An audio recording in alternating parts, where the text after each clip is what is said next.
What's going on, everybody? KingofDragons 5000 here, coming at you with another figure review. Today we'll be having a look at the Hasbro Marvel Legends Venom from the Venom movie. And so here we have Venom posing out of the packaging. Before we take a look at the figure, let's actually run through his accessories really fast. Venom does come with two different head sculpts. We do get the open mouth with the tongue. Then we do get a closed mouth where he's just gritting his teeth.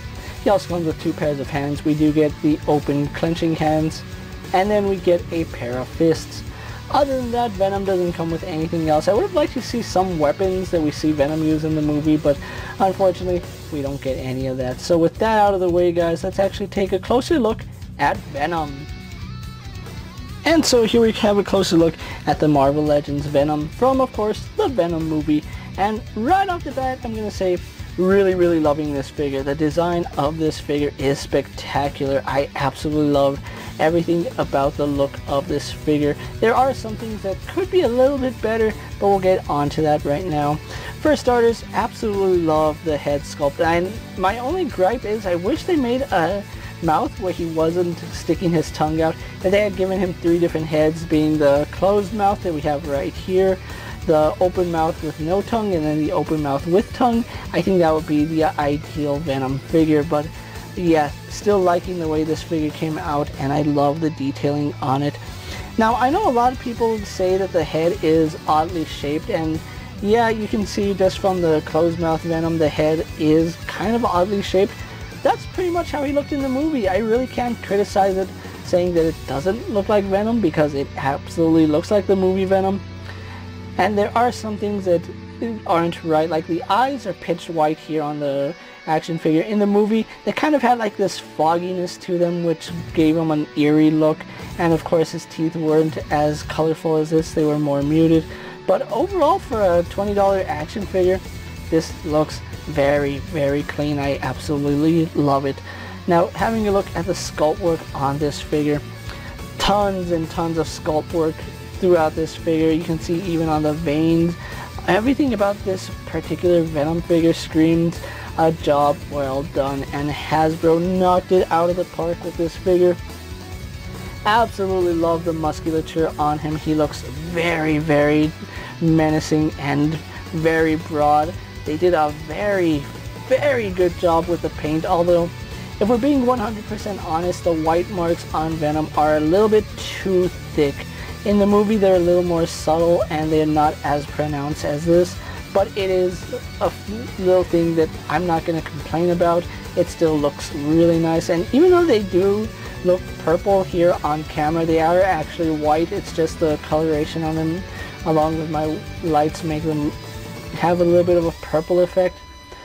But yeah, just all this detail on Venom, it looks very good. The texturing on it looks oily, and I do like the fact that he is using a more glossy plastic, because that does highlight the symbiote a little bit more. It looked like an oil like organism in the movie, but yeah, really do like these veins. It kind of looks like lightning bolts on his hands too.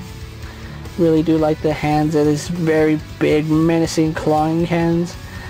And even on this side, same sculpt, just mirrored, or if it's different, it's just slightly different. But overall, really fantastic detail. And even though he is just mostly black plastic, there is no shortage of detail. Like even right here on his abdomen, they sculpted his belly button.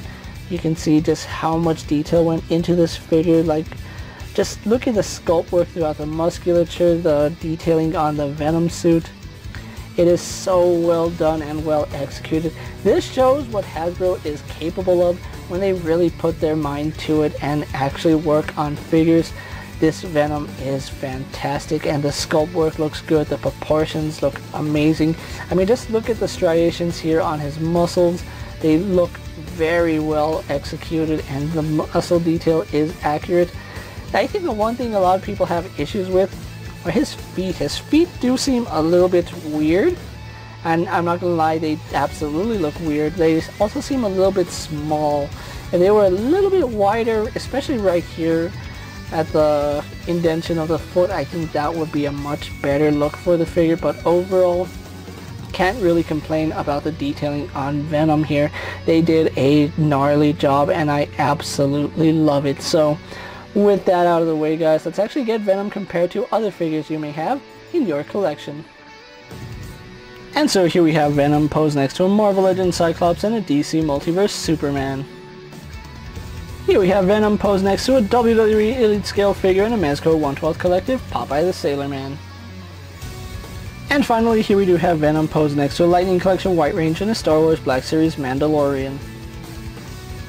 So with the comparisons out of the way, let's actually have a look at Venom's articulation, and that's kind of where my figure falls apart. I really do like the articulation scheme on this figure, but mine does have a few issues that we do need to talk about. For starters, he does have a ball joint here at the head. Now it is a double ball joint. You can see he can look up only to about right there. You can look down about that far, and that's pretty respectable. It's not the best, but they could have done a little bit better. And the head on mine, although it's not 100% loose, when you mess around with it too much, you do notice a looseness on mine. So yours might not have that issue, but mine absolutely does.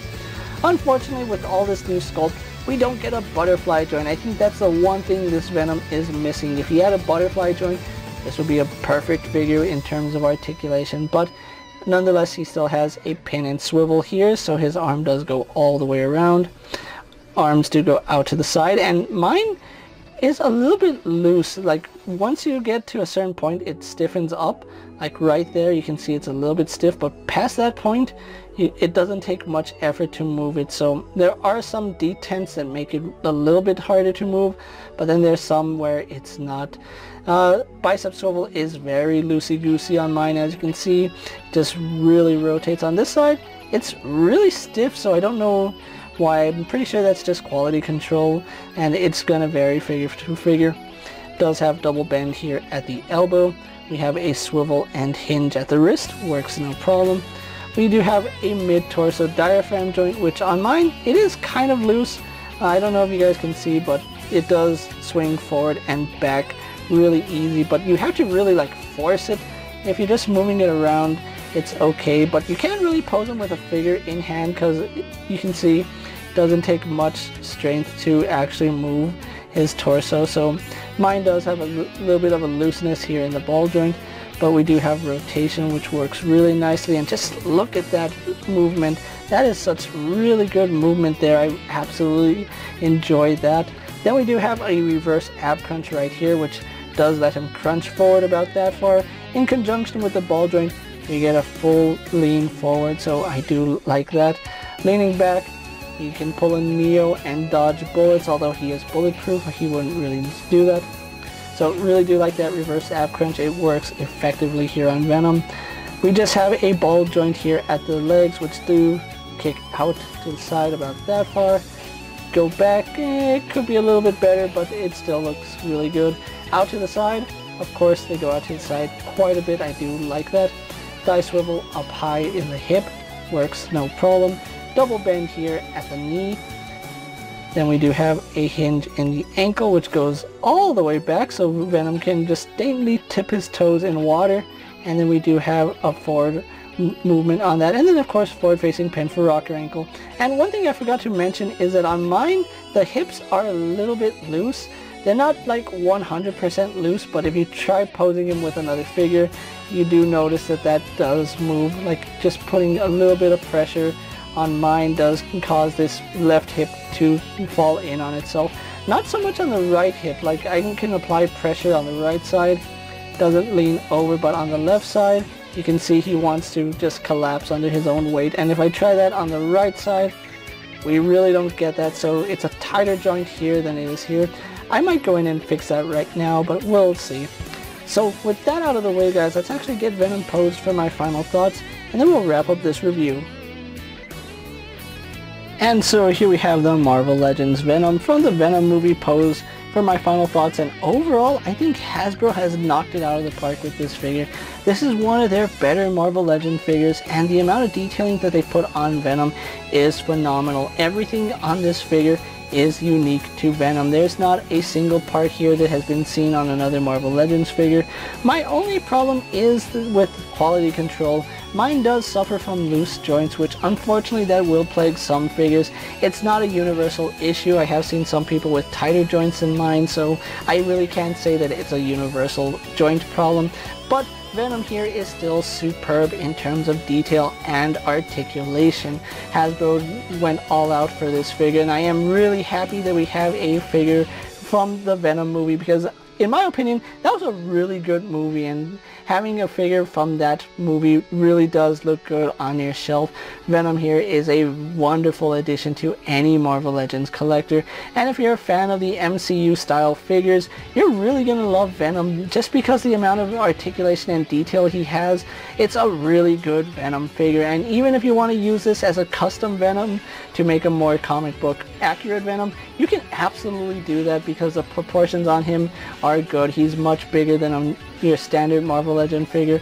Unfortunately, this Venom is no longer in stores at the time I'm making this video. This figure did come out last year, and I'm just barely getting around to reviewing it. Unfortunately, I had it in my pile of loot for the longest time, and because of everything going on, it did take a while for them to ship it out to me. But thankfully, I do have this Venom in my collection. It's one of the figures from the Venom wave that I absolutely wanted to own, and having him in hand, he is not a disappointment. Now, if you are going to get this figure, you are looking to spend at least $70 after market, which is a pretty substantial markup from $20, but I really do think this Venom stands alone on him as a really good figure, and I do see Hasbro re-releasing this figure at some point just because it's a really nice, well-made figure, and you really can't do anything else other than Venom with this, so they gotta make their money off this mold somehow. With that being said, guys, I'm KingofDragons 5000. Don't forget to like this video, leave a comment, subscribe to my channel. Go ahead and check out all my other action figure reviews as well as all my other Marvel Legends videos. Hopefully you find them informative. As always, if there's a figure you'd like to see me review, let me know down in the comments, and if it fits in my collection, I'll gladly have a look at it. While you're at it, check out my Instagram account for new and exciting action figure photos, and as always, ring that bell to be notified every time I upload a video. Until next time, guys, I'll see you later. Take care, everyone.